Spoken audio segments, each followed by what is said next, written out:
ఆంధ్రకు వెళదాం. 6,100 పోస్టులతోటి ఏపీలో DSC notification విడుదలైంది. సచివాలయంలో మంత్రి బొత్స విద్యాశాఖ అధికారులతో కలిసి ఈ డిఎస్సి అప్లికేషన్ల నమోదుకు రూపొందించిన వెబ్సైట్ని ప్రారంభించారు.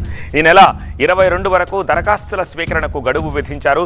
జనరల్ కేటగిరీ అభ్యర్థులకు వయో పరిమితిని 44 ఏళ్లకు, రిజర్వ్డ్ కేటగిరీ అభ్యర్థులకు మరో 5 ఏళ్లు పెంపు ఇచ్చారు. ప్రస్తుతం భర్తీ చేస్తా ఉన్న 6,100 పోస్టులతో ఉపాధ్యాయ ఖాళీలు ఉండవన్నారు మంత్రి బొత్స. భవిష్యత్తులో ప్రతి ఏడాది జీరో వేకెన్సీ పాలసీ అమలు చేస్తామని మంత్రి బొత్స ప్రకటించారు. ఏ వేకెన్సీస్ ఏవొచ్చాయో చూసుకొని అవి ఫుల్ఫిల్ చేయాలనేది విధాన రూపంలో ఇప్పుడు చేస్తాం.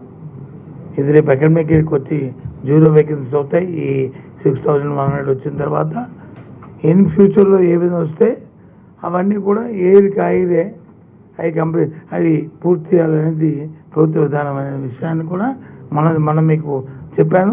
రాష్ట్రానికి నిరుద్యోగులకు సంబంధించిన అంశం కాబట్టి మీ దృష్టికి ఏ విషయం వచ్చినా సరే తమను కూడా దయచేసి మా దృష్టికి హెల్ప్ లైన్ ద్వారా కానీ డైరెక్ట్గా కానీ ఏమైనా చెప్పినట్లయితే తప్పకుండా దాన్ని రెక్టిఫై చేయడానికి అవకాశం ఉంటుందనే విషయాన్ని కూడా మేము తెలియజేస్తాం. ఎందుకంటే అందరం కూడా ఒక బాధ్యత గల వ్యక్తులం కాబట్టి.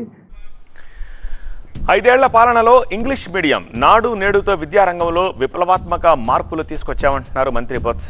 డిఎస్సి ద్వారా భర్తీ చేస్తోన్న అధ్యాపకులు ప్రభుత్వం తీసుకొచ్చిన సాంకేతికత మార్పులకు అనుగుణంగా బోధన చేసేలా శిక్షణ ఇస్తామని బొత్స తెలిపారు.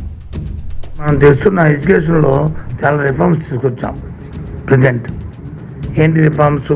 ఐఎఫ్టీలు పెట్టాము, ల్యాప్టాప్ పెట్టాము, ప్యాడ్స్ ఇచ్చాము, దాంతోపాటు ఐప్యాడ్స్ ఇచ్చాము, దాంతోపాటు ఇంగ్లీష్ మీడియం పెట్టాము. ఇక్కడి నుంచి వచ్చే వాళ్ళందరూ కూడా దాంట్లో తరఫీదు ఉండాలి. ఇప్పుడు పాత వాళ్ళకి వచ్చి మనం ట్రైనింగ్ ఇస్తాం కంటిన్యూస్గాన. వీళ్ళకి వచ్చి ఇంకా కంటిన్యూస్ ట్రైనింగ్ ఇన్ ఫ్యూచర్లో అవసరం ఉండదు.